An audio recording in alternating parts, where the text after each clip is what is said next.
Alrighty, welcome back to Green Gaming Fest Fall 2022. Thank you all so much for joining us. Up next is a run that I very specifically wanted to be the host for. This is a very, very good run that you may not have seen yet, and you're about to be enlightened.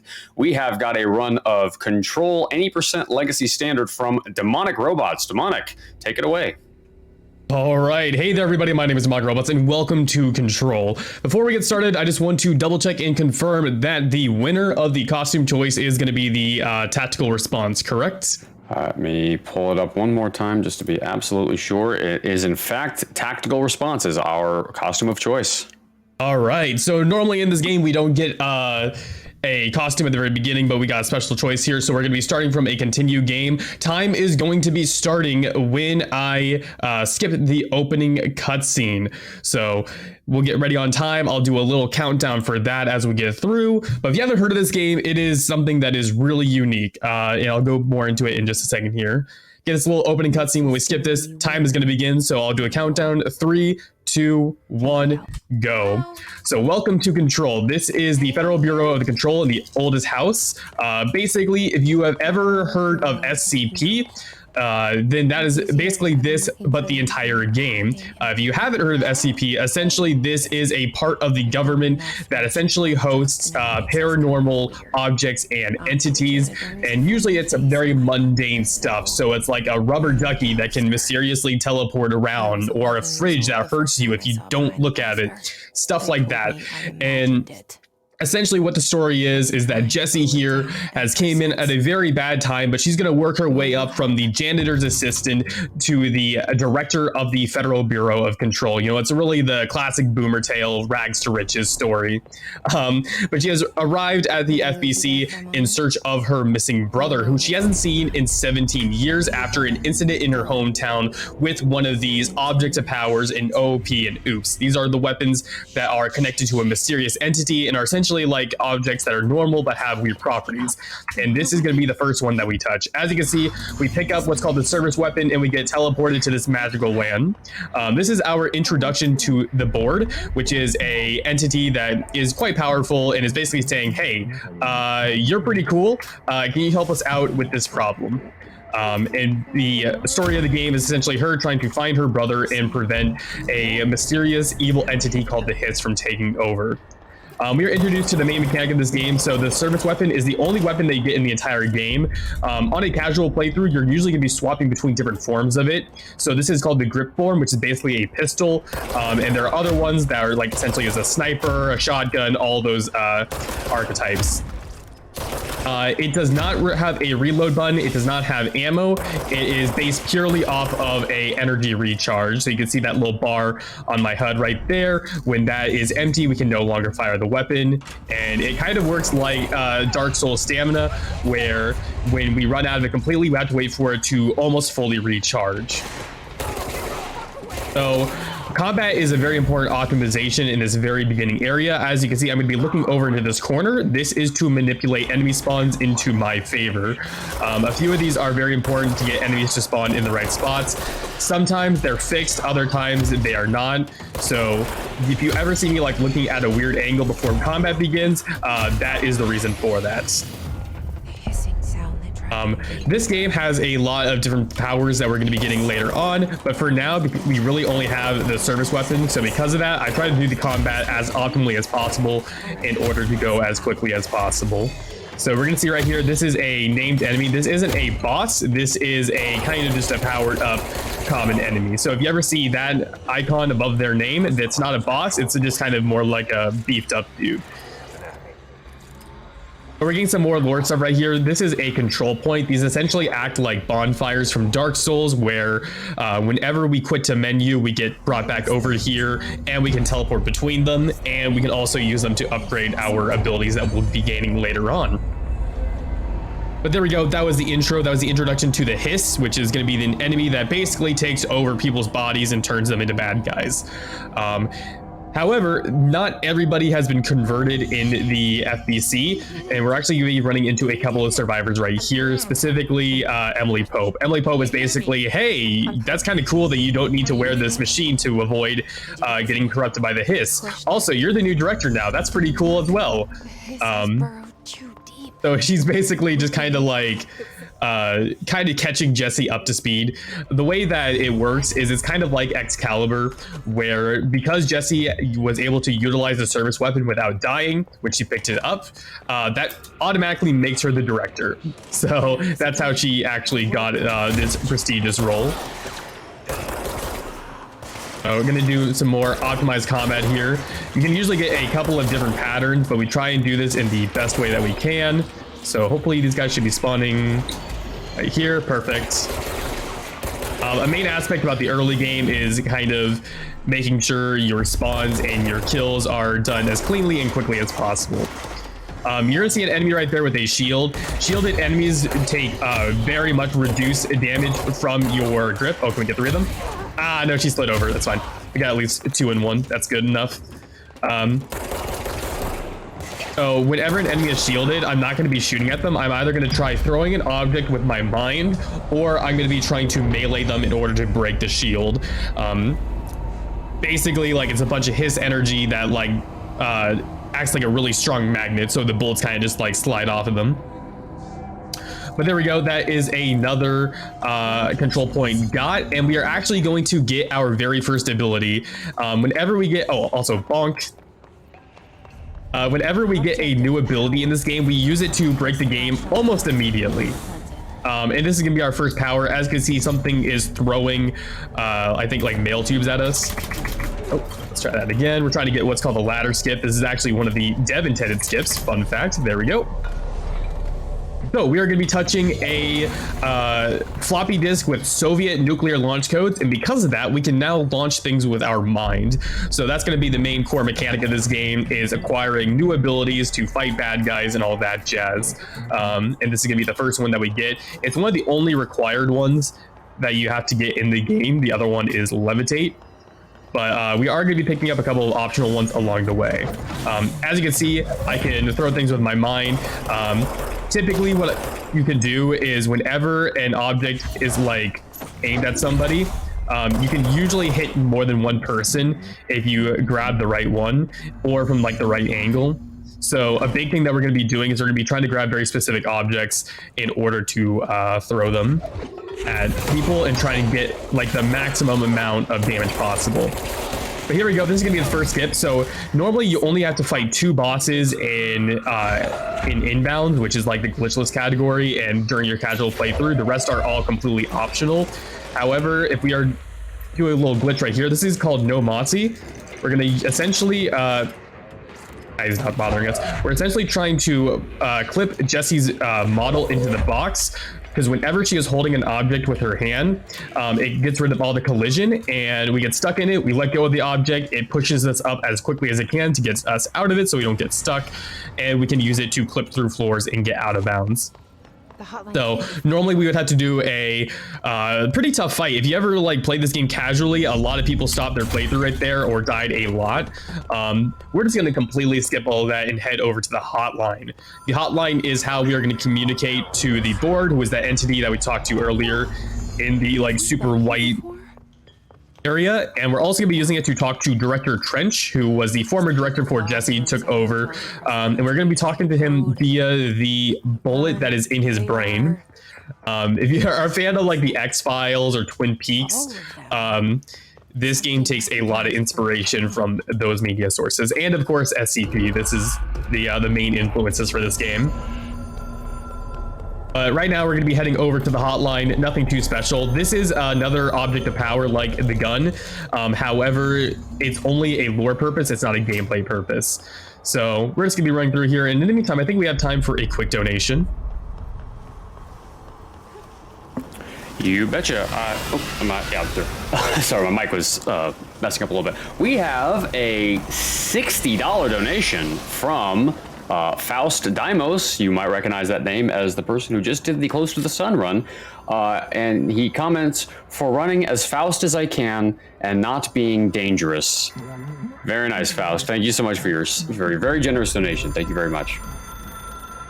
So we're going to do our very first quit to menu here. So in this game, whenever you quit to menu, you end up going back to the last control point that you went to. And like I said, we can teleport to them. So because we're going to be backtracking back into the executive sector that we were in earlier, it's faster to quit to menu, get back to this control point, and then teleport over. These are usually faster than RTA.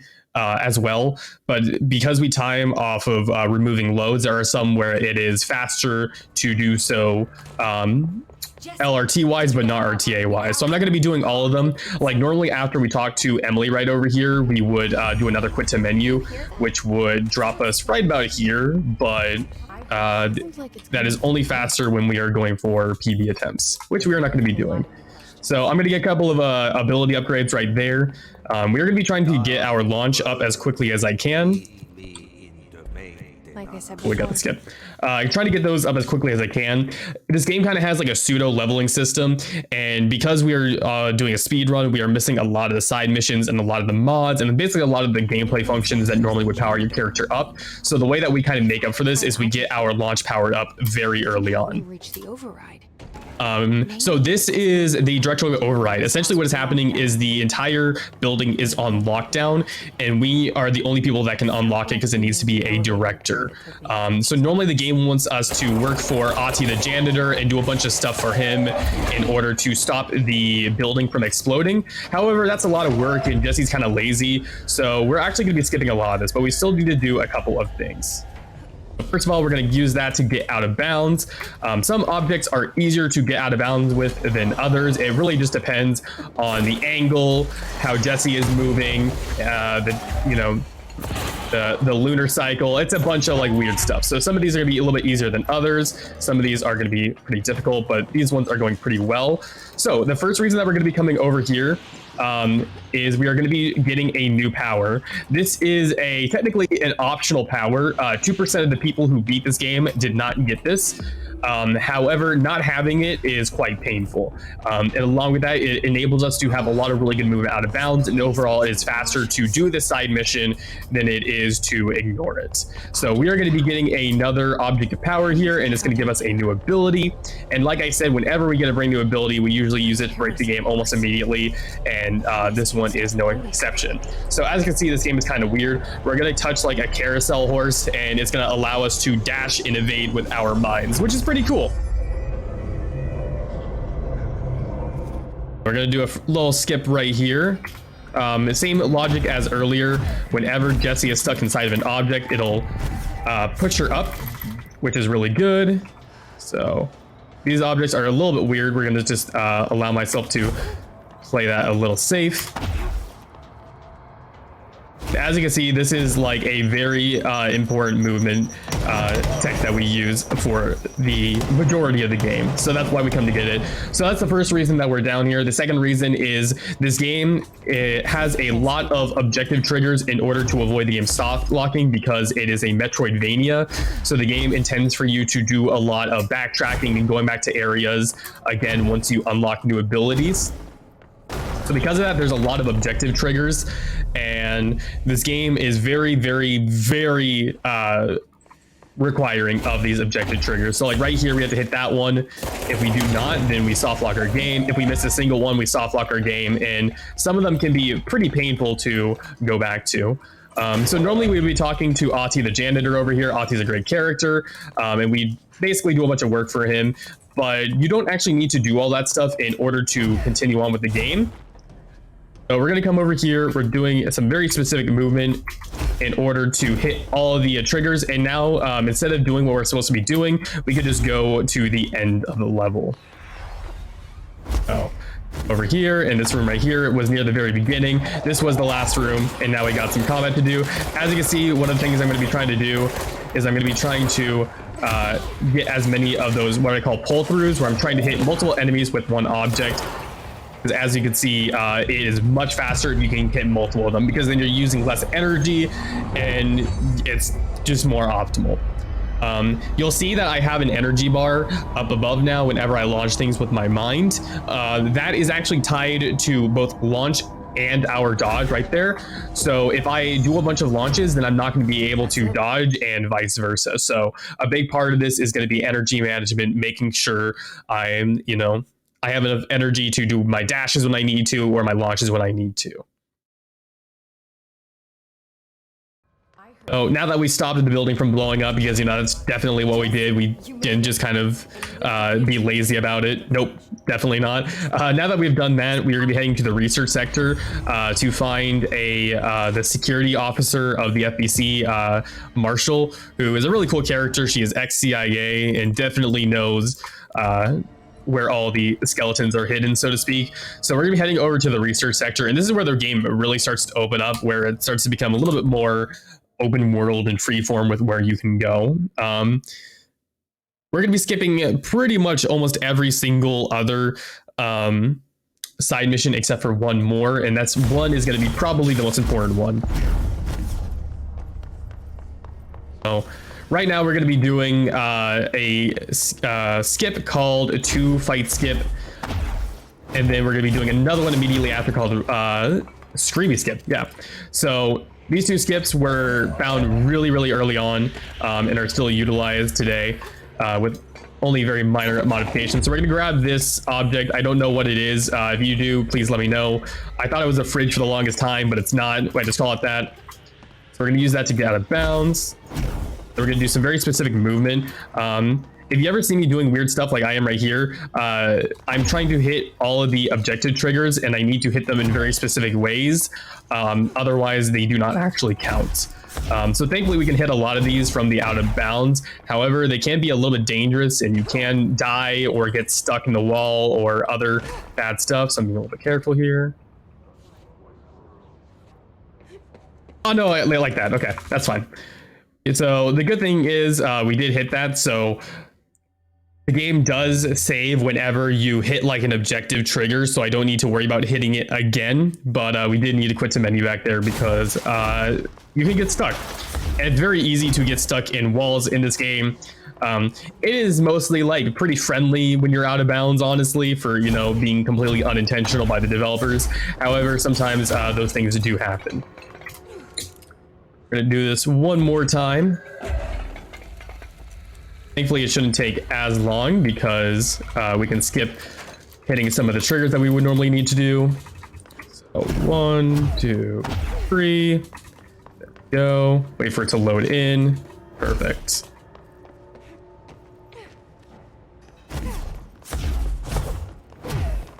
Yeah, a lot of this movement is mostly just through memorization and, doing this a couple thousand times. So we're gonna be walking just on this tiny little edge. You guys can't see it, but there's very little room to walk on. And if we fall into the void. And there's not really that much recovery if you do fall. So you have to be a little bit careful with what you're doing right here. But we should be popping back inbounds here in just a second. There we go. Perfect. So that giant hitsball thing, I don't remember what the actual name of it is. Essentially, though, it is going to be the priority whenever we are in a new area, trying to get that thing as quickly as possible. Mostly due to the fact that it will actually heal enemies very, very quickly. That was really good. Wow, we got a holding strike right there with all those enemies. I think we hit 5 of them. That was pretty good.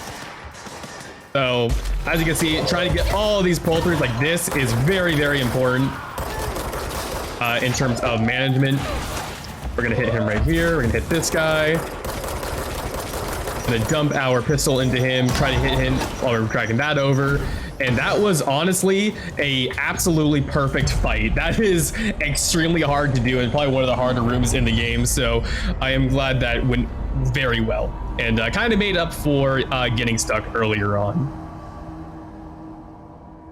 Now we're gonna head over to this elevator. We're gonna talk to Marshall, who says that they're trying to gain control of the HRA lab.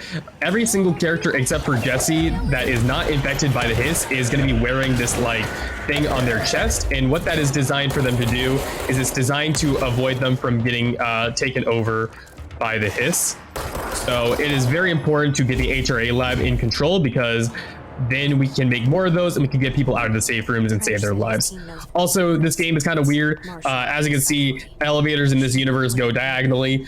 You might think that it's like an oversight by the devs, but it's actually like kind of lore friendly due to the fact that the oldest house is constantly shifting and moving around, and it's kind of like the Doctor Who TARDIS, where it's actually bigger on the inside than it is the outside.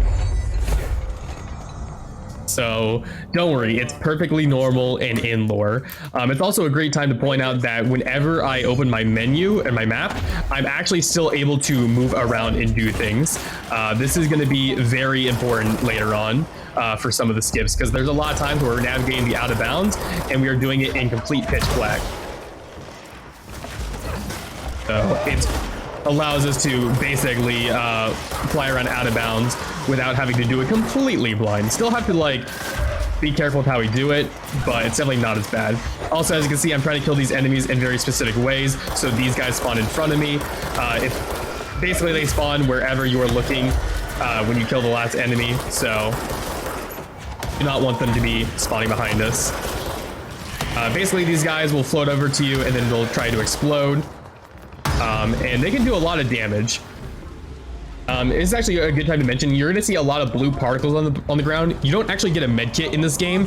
The only way they can heal is by actually dealing damage to enemies, and then they'll drop these like little blue tic tacs. So if you're like low on health, the best option is to run over to an enemy and just do a bunch of damage in order to have it drop all these things. This game kind of has essentially a like prevention from dying in one shot. So if an enemy's gonna do like, let's say like 150% of your HP, it'll only do 99 and leave you at 1 in order to make sure you just don't die from getting one shot, which is very important. Ooh, we got a -12. That's nice. It's very important to make sure we don't die later on, because otherwise this run would be significantly harder. So if you ever see a red border of like blood around my screen, that is basically saying that I am vulnerable to dying from an enemy. Also, you saw right there, I equipped a mod. We got a -12 dodge efficiency, which is the best RNG possible. And essentially this will give us a extra dodge with our movement. So that is really good. But here we go. We are now in the HRA lab and we have to do a puzzle in order to fix the machine. So now is a great time for our host to read any donations or any plugs that they would like to do. Yeah, absolutely. I just banged my elbow. Ow. That was good timing for that. Oh, no. We've got some prizes for everybody that have, if you've not gotten your donations in yet, we do have some prizes available. We have the Devolver Digital Game Pack with a $40 minimum donation that comes with 10 games in one. Those games are Disc Room, Ape Out, Shadow Warrior 3, Pikuniku, Hotline Miami Collection, which is Hotline Miami's 1 and 2, Death's Door, My Friend Pedro, Katana Zero, The Messenger, and Grease. So if you want a chance to win that prize pack, be sure to get your donations in. $40 minimum donation gets you entered to get that that game pack. A lot of good games in there. Absolutely. Time for one more plug if we want to. Sure. We've also got a few other games in here. Devolver Digital also provided a key to both Cult of the Lamb and Return to Monkey Island. And for a $5 minimum donation, you could get either one of those. So for just $5, you are entered to win Cult of the Lamb and Return to Monkey Island. Those are definitely some good titles to get a hold of. And Slosh also submitted a key for the Super Monkey Ball, Banana Mania, and the 3 DLCs for a $10 minimum donation. So thank you to Slosh and Devolver Digital for those keys. Awesome. So we attempted to fix the HRA machine. However, unfortunately, it did not actually work. The piece that is used to make them, which is a black rock, unfortunately shattered. So now we need to go get a new one.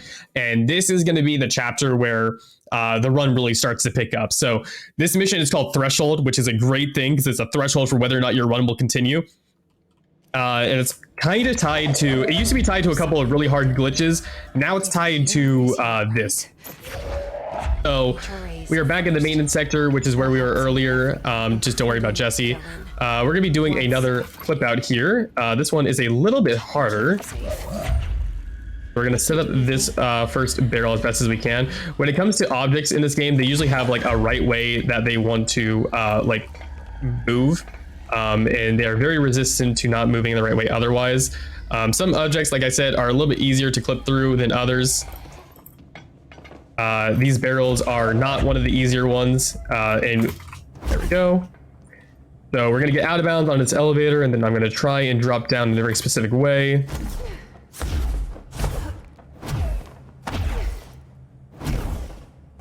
And there we go, perfect. Have to be very careful there because the game is trying to stream in content and sometimes it doesn't stream it in fast enough and you fall to your death. Thankfully that didn't happen. Oh, gotta be careful here. Okay, cool. So, gonna throw that over there. So normally we're supposed to do a obstacle course to get access to this. It is very slow to do that, so we're gonna be doing this instead. And this is the safe. This will give us a shield ability. And you're probably thinking, wow, that's really good for combat. It's not. We will not use it basically a single time during actual combat. Like this entire area is supposed to be a tutorial for utilizing it by giving you, putting you against invulnerable enemies. We are not gonna be using it a single time. It is actually utilized for a glitch, and it's probably the most important one in the game. It was one of the biggest glitches added into the run. It's actually fairly new. We didn't use this for the longest time. We knew about it, but we could never justify it by like including in the run because most of the time, originally the time that it saved was not more than the time required to actually come here to get it. However, that changed significantly thanks to a couple of runners. Some of the French runners and Ashley were some of the main pioneers that actually included this into the route, and made it end up saving like 10 minutes off of the run. So this is going to be a glitch called a Shieldy Mixori. Essentially, whenever we are teleporting between two areas in the same sector, for the most part, it causes a weird thing if we actually have our shield upwards. Basically, it turns off Jesse's collision, and then we go here and it streams it back in, but doesn't stream it in properly, so we can do this. So basically what ends up happening is the game, we actually had a dev explain this recently, the game will turn off Jesse's like collision in a certain way when it pulls all these objects in order to give you the shield, and it is normally supposed to turn off when you're no longer using it and when you like get streamed out. So it tries to load us back in, it tries to restream it, but it doesn't like hit the right switches, and it ends up basically turning on Jesse's collision. So she's constantly like stuck in the shield's collision and is trying to constantly push her out. It is a very finicky trick.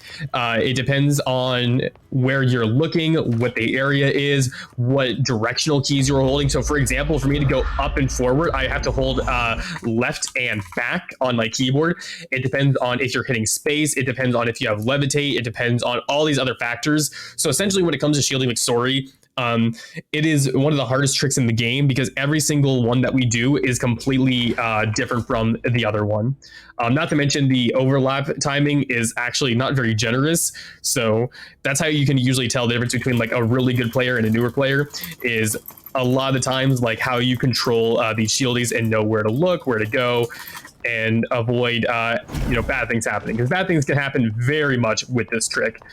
So as you can see though, we can basically just use it to fly around and go out of bounds and pretty much just go wherever we want.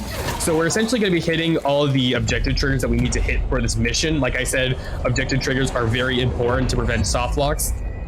This is the end of the level basically. If we just go forward into that area, we could just like go to the very end where we need to, but the item will spawn in, so we need to go backwards and basically get all of the objective triggers that we haven't got yet. So we're gonna be doing some teleportation around here and doing some out of bounds shenanigans. We got another one right here. As you can see, like I said, this is the threshold because these are some of the hardest shieldies in the entire game, mostly due to the fact that we don't actually have our levitate, so our margin for error is much lower than it will be later on. There we go. As you can see, we fell in right as that content was streaming. It's very hard to get the timing down right there, and if you don't get it right, you die. So I'm very glad that didn't actually happen. And here we have the most annoying enemy, the worst one in the entire game. Essentially what's going to happen is it tries to fly around and like sneak up on us. And it can turn invisible, and it will just like run up to you and attempt to one-shot you. And usually will drop you down like 1 HP. So you have to be careful whenever you're fighting those things. Thankfully, that one isn't too bad. We have a strategy to do a quick kill on it before it actually starts to do its shenanigans. But on some of the other categories, we have to fight more of them. It can be a lot scarier and a lot more annoying. To do another shieldy right here to hit another trigger. Normally we have to go into that lab and grab a key card to unlock a door, but we found out that you don't actually need to unlock the door to hit the trigger. You just need to walk into it like that. So basically we don't actually need to get the key card. It's a very small optimization, but it's a very fun one. Right. And of course, we're going to be doing another shieldy. Pretty much for the rest of the run, a good majority of the glitches are going to involve a shieldy in some way. And again, all of them are completely different. Which keys you hold, where you look, how fast you even match the space bar. So I don't want to go out of bounds too much through here. I want to go through this wall, and that was absolutely perfect. That's actually one of the most hard like shieldies in the game, mostly due to the fact that you can get caught on ledges, which will stop your shieldy, or you can also go out of bounds in areas that you do not want to go out of bounds in. You basically like want to actually stay in bounds for the most part. But yeah, that went pretty well. We're not going to kill everybody here. We don't want to spawn more enemies, but we have to be careful. Those enemies actually have kind of like homing rockets. They won't like lock on, but they will definitely curve and follow you. So you have to be careful, because if you get hit by a couple of them, it can be pretty painful. Jesse is pretty tanky, but you know, not everybody can take, you know, 3 rockets to the face. So yeah, that is the threshold mission, though. That actually went really well. Thankfully, we were able to do that without incident. And now we're going to be heading over to the containment sector. So I mentioned earlier, Jessie is looking for her missing brother of 17 years, and that was her main goal here.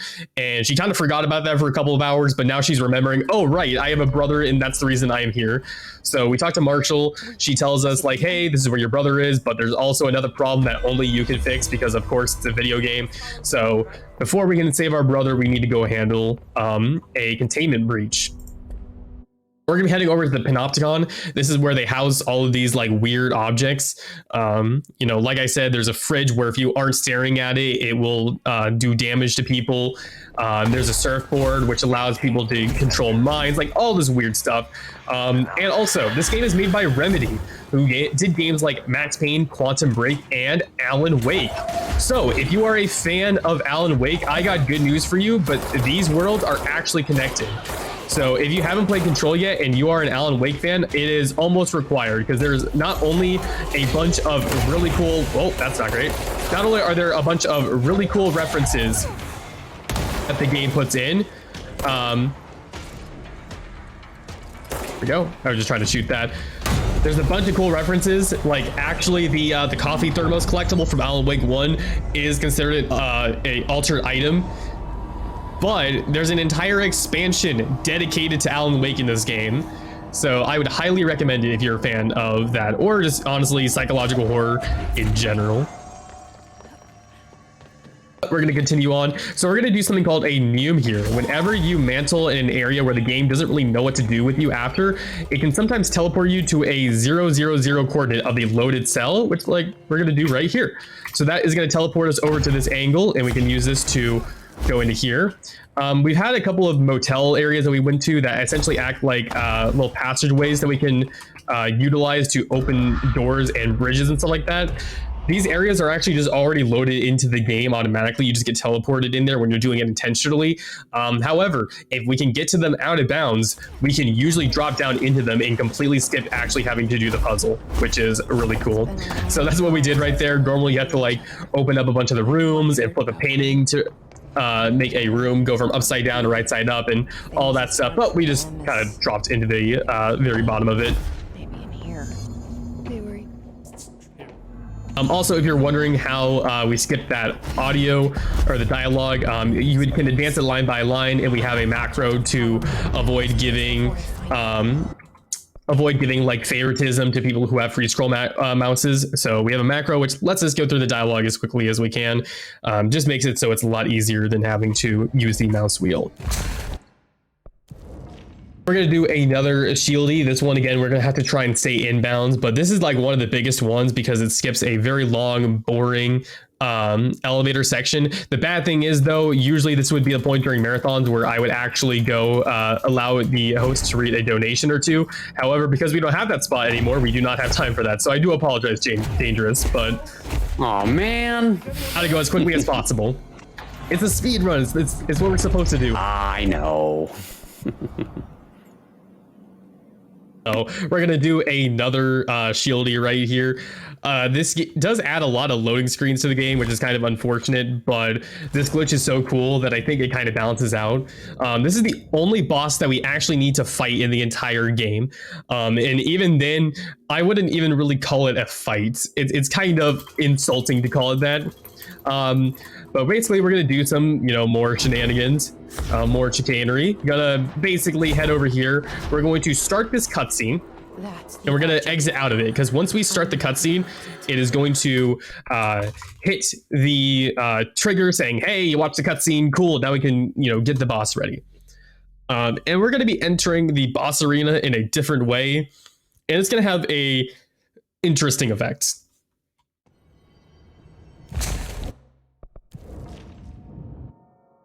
So this is another very precise shieldy, so I need to make sure that I don't mess it up here, because otherwise things can get a little weird. Okay, all right, this is looking good. I went a little bit too far over, so I got to redo that. Looks like we went a little bit too far left. Like I said, the way that like shieldy works, like sometimes you're at like the right angle, and it can, even if you're doing like everything correctly, it'll just like send you flying off in another direction that you didn't even mean for it to do. And sometimes it'll work perfectly. It's kind of just whatever it's feeling for the evening. So we need to teleport back over to this one in order to activate the shieldy. Oh, hopefully it'll be okay this time. Oh, this is also a little weird, but we should be okay. I have to land right on here, and hopefully we should be able to attack enemies. That's the way we'll know it worked, and we can. Awesome. So, normally the boss would drop down here, and it would be attacking us, and, it wouldn't really be a fan of us, trying to murder us and all that jazz. However, he's just gonna kind of chill up there. He's just having a good time. So we're gonna kill all the trash mob. You do need to kill all of these anyway, so we might as well do it first. And that's Salvador. So this is the only boss fight in the entire run that we actually do for the any percent category. I will mention that this is now considered officially only any percent. However, this is a extremely recent change, which is why it's called any percent legacy standard, which is what it was originally called before we added a no shieldy category. Also, we can fly now. No big deal. Legacy basically means that we are playing on the earliest patch available, so it's no DLC, no extra stuff added into it.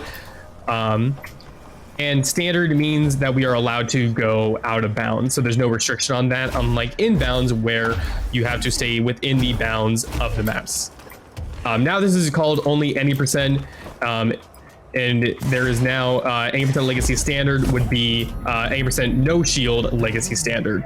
So there's a lot of really good categories. I know it sounds very complicated, but trust me, this is a complicated game. It's a weird game. It definitely needs a lot of those caveats and subcategories. So the good thing is, though, if you were ever interested in running this game, there is absolutely a category for you. You want to fight all the bosses? Absolutely. You want to do 100% of the game? Yep. You want to do the DLC of the game, which you can also do as a speedrun? We got you. So yeah, Now that we have defeated Salvador, though, we have gotten the Panopticon under control, and now we can go find our brother. Finally, 17 years. It's taken this long to get back with him, and we're gonna start it out right with a shieldy. That's pretty much Jesse's solution for pretty much anything in this game, and it's also why we added a no shield category recently, because as you can see, it is very like invasive into the run compared to what it used to be. But yeah, no, that's pretty much it for this mission, at least. Basically, we get to his chambers, and it turns out he is actually not there. He's going to be in the executive sector, and unfortunately, he's been taken over by the Hiss. So he's kind of a bad guy, but he is not like the rest of them, you know? He's not one of those guys. My friend has a theory that it has to do with his bald head. It really just let the Hiss, you know, get right in there. There wasn't any cushioning. And I agree with that sentiment. But we're going to head over. We're doing another skip. Normally, we would actually go talk to Emily again for the last time. Sadly, though, this skip has made that not really a thing anymore. This is actually one of the harder skips because Levitate changes how these work now. We're going to be trying to get out of bounds here. This skip saves like 10 seconds and it's already well past that, but I have already committed and it's a cool trick. So we're going to be showing it anyway, even if it is not actually optimal. These cubes are really good for clipping out of bounds, but the thing is you kind of want them at an angle like that. I can fly up here, and there is Dylan. As you can see, he's, you know, hanging out, you know, just kind of floating around, you know, normal possessed stuff going on. And he basically tells us, like, hey, the Federal Bureau of Control, not what you think it is. Kind of the bad guys, kind of not great at the very minimum. And he wants to show us proof of that. So he's sending us over to another area that he wants Jesse to take a look at. So that's what we're going to be doing. This is actually one of the shortest missions in the entire game for the simple fact that there isn't really a whole lot of objective triggers that we need to hit on our way over to the very end of it. It's also one of the like first real like skips in the game. There were a couple beforehand, but this one was found very, very early on. So I just want to give a shout out to some of the control glitch hunters like Tansu. They are absolutely amazing and helped get this game going. A lot of other people I'm forgetting, and I do apologize. S10OP is another one. Brian Nano too. They helped develop a lot of this route. Careful here, this is one of the harder skips in the game. Basically, I needed to hit that corner, and if you mess it up, you fall to your death, which isn't fun. We try to avoid that in our speedrun, if we can. Like, I have lost a lot of runs there to the point where I just ended up practicing that one drop alone for about 8 hours, and now I never miss it, so at least the practice pays off. Yeah, we got more out of bounds stuff going on right now. This is why Levitate is one of the most overpowered abilities in this game. Like, honestly, the developers accidentally gave us like the greatest tools ever to navigate the out of bounds of a game. And I really just want to give a shout out to the control devs. They are very supportive of the speedrun community and really have done a whole lot for us. So it's really cool to see developers appreciate the unique aspects of how their games are played instead of trying to like shut them down like some do. So I just want to give a shout out to Remedy. Amazing studio. Can't wait for Alan Wake 2. I'm going to play the absolute crap out of that. So now we got another fight right here. As you can see, we're going to be prioritizing this cube. We're going to be trying to get as many of these guys grouped together as we can. Something to mention is whenever we are doing a dash, it actually will give us a basically like iframes. Really quick kill. I'm going to wait to kill that guy so my energy is kind of recharged for this next fight. We want this guy to spawn in a good spot. Cool. So this is one of the more scarier enemies. I'm going to shoot at him so he does that little dodge. Normally you have to use like 2 throws in order to hit a single time. However, if we can trigger a dodge with a shot, it's really good. I'm going to trigger more of these hits. There we go. And there should be one more enemy spawning up here. Gotta wait for it to time in. There we go. And that was the face of the enemy fight. So that was super, super good. So we're going to wait for that mission to complete just in case, because if you quit out there too early, you have to do the entire mission over again. It is fantastic. And I definitely have never done that before in Kill or Run. Nope, never happened. But basically what we learned there is the incident ended up causing Jessie and her brother to get separated, and Jessie to get all these weird powers and abilities and stuff like that. Has to do with a slide projector that they found in their hometown's dump that basically opened a portal to a hell dimension, and it turns out that they actually have opened it up here at the FBC all these years later, and that's what's causing the hiss. So now we need to find the projector and shut it down. The best way to do that is to use Shieldy. So this was actually okay, I'm okay. That was actually perfect, but that definitely cut it a little close there. So thankfully though, we did not actually fall into the void, because that would not have been very fun. But this is the ashtray maze. If you have played this game casually, you know exactly what this level is, and we have to do something first before we can go in here. But I do have bad news. This is a speed run, so sometimes we have to skip some of the fun stuff. So unfortunately, we will not be seeing the ashtray maze in the speed run today. This is actually kind of a good thing, however, because it does mean that you have to go play the game to see it yourself, and I highly recommend it. It is like one of the best segments in the entire game, and I'm kind of glad that the game doesn't spoil it, or the speed run doesn't spoil it, so you guys can go experience it for yourself.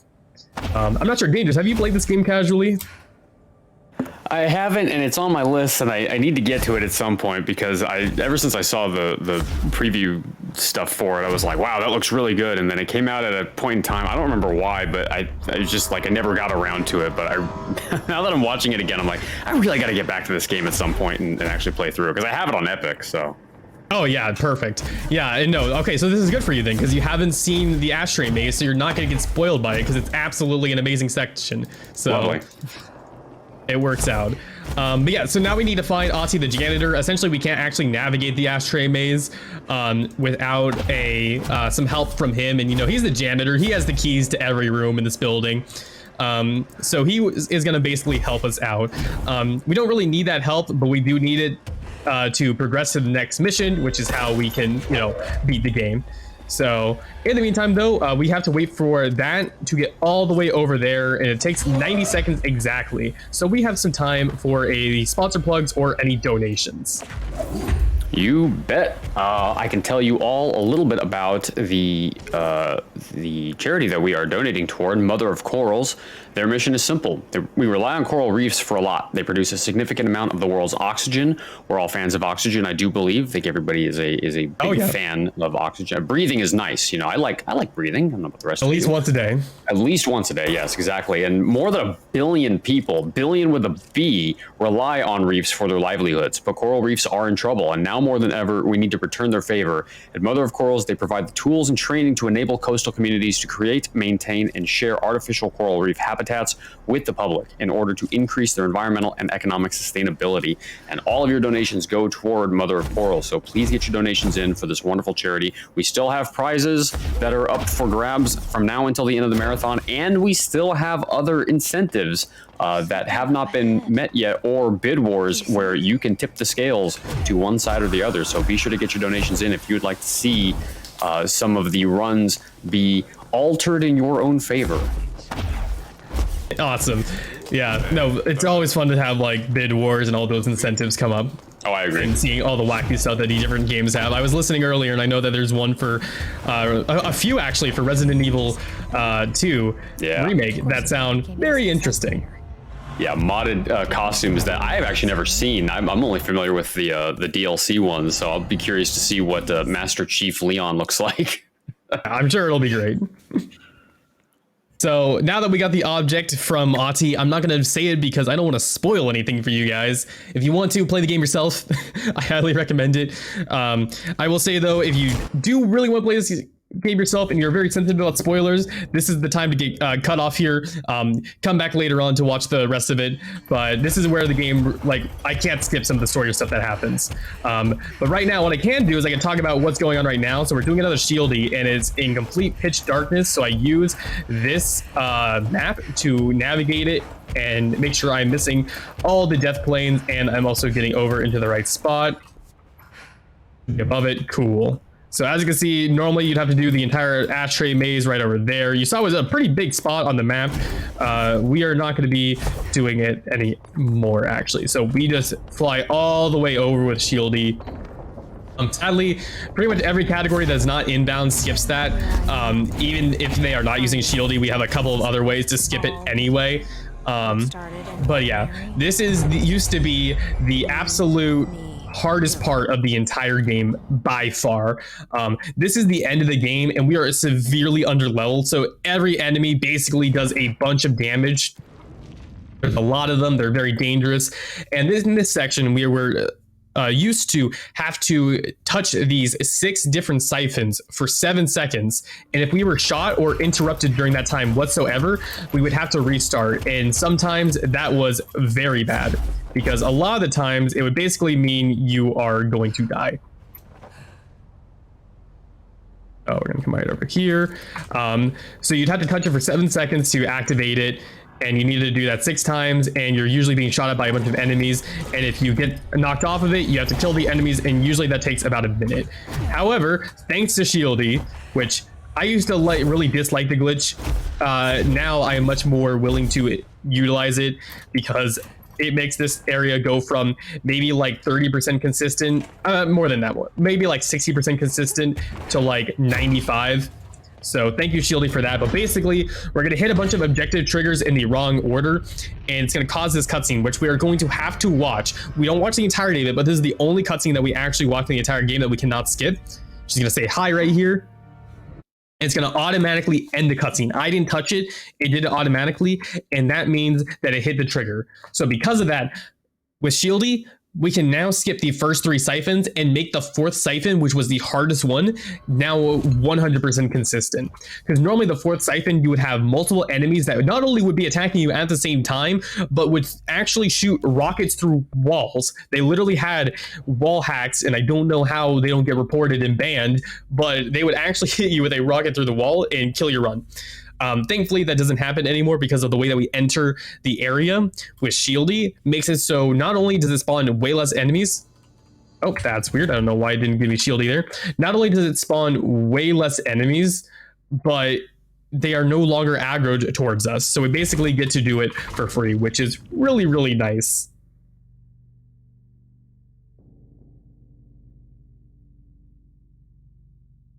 Here in just a second. There we go. Got our Shieldy. And flying into the invisible void. Typically, I've done this a whole bunch of times, so I kind of know the feel for it. However, every runner kind of has a different way of doing that. And if you actually look at a lot of runners, we usually have different ways of doing it, but really it comes down to personal preference. Yeah, normally we would have a bunch of enemies attacking us. These guys would be like throwing things and trying to slam into us. However, they don't do that anymore. And instead of having to do 6 siphons, which you could lose your run on any of them, now we only have to do 3, and you can really only lose your run on 2 of them, and they're the 2 easiest ones out of the 6. So overall, Shieldy, I really don't like how it basically took over the run, but I can't deny that it feels really nice getting to this point in your run and not going, all right, well, I have like a 50-50 as to whether or not it dies, because we're getting close towards the end. So this used to be a very annoying section, but thankfully we don't have to worry about it anymore. Here we go, though. This is the last siphon. Hopefully nothing goes wrong here. We could still die here. It's a very low chance, but it is a marathon, so we did not, thankfully, and now we are heading up here.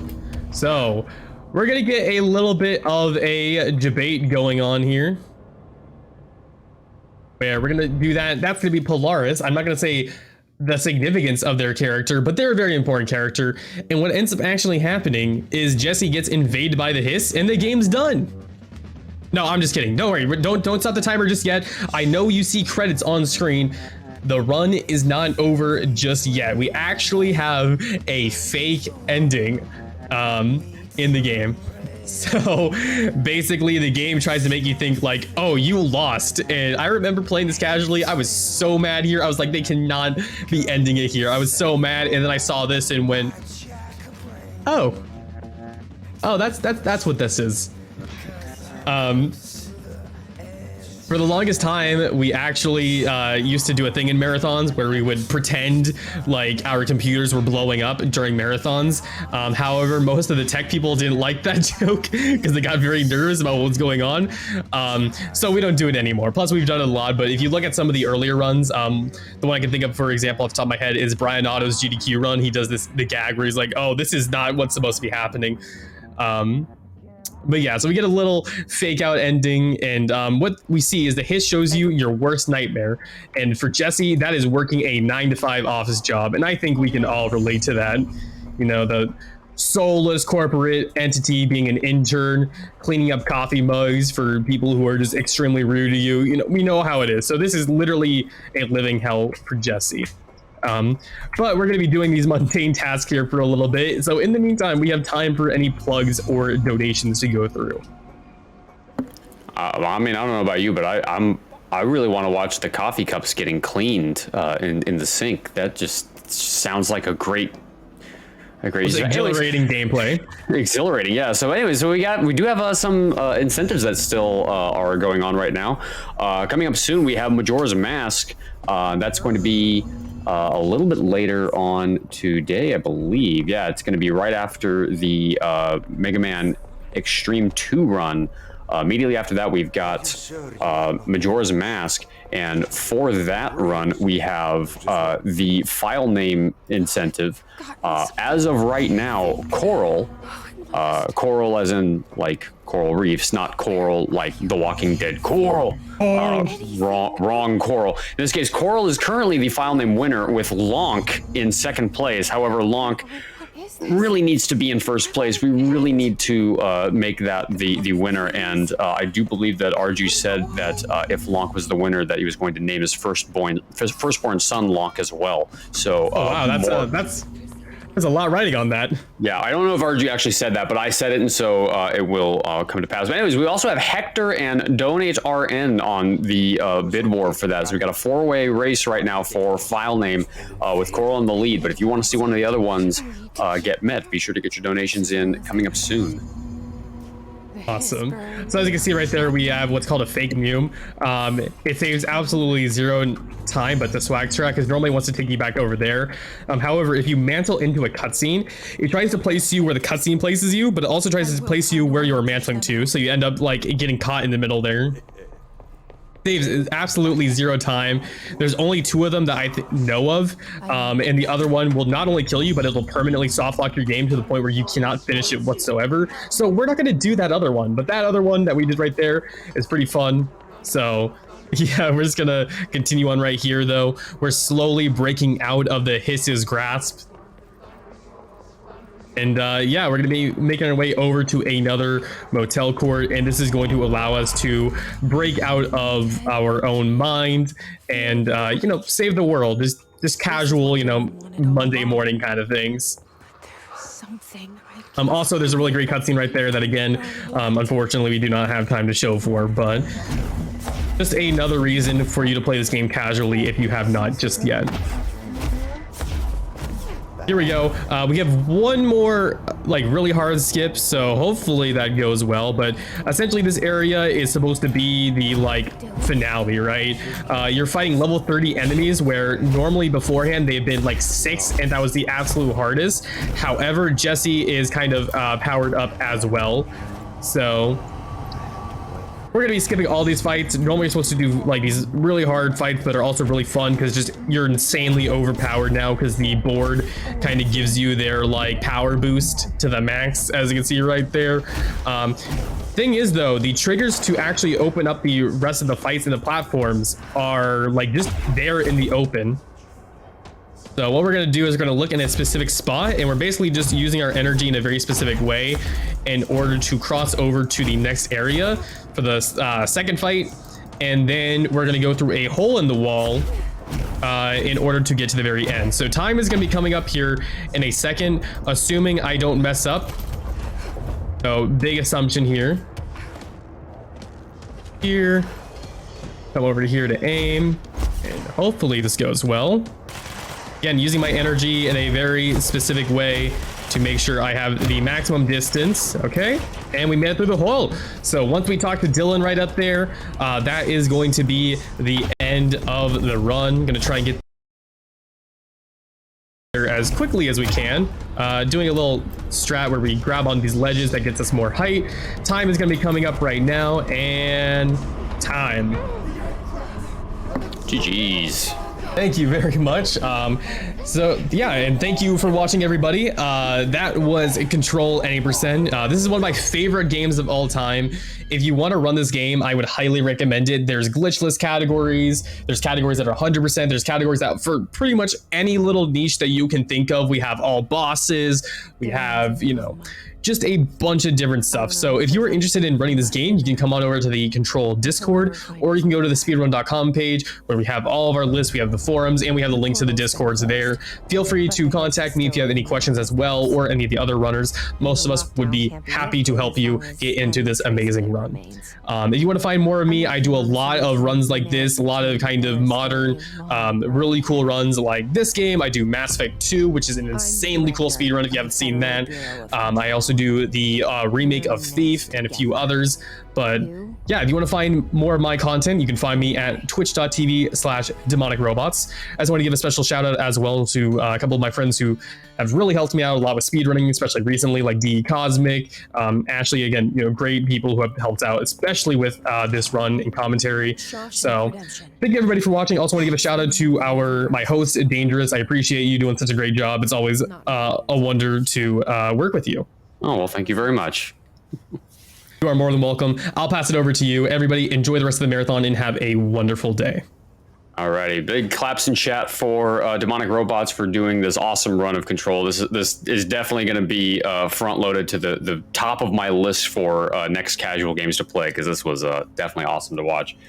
Up next, we do have a run of Mega Man Extreme 2. Unfortunately, though, Green Gaming Fest, this is the end of my time on the hosting couch for this marathon. But fear not, we do have a bunch of really awesome runs coming up soon, and I am leaving you in the more than capable hands of Mr. Trey Spires, who will be taking over the hosting duties. Thank you all so much for watching, and have a great rest of the marathon.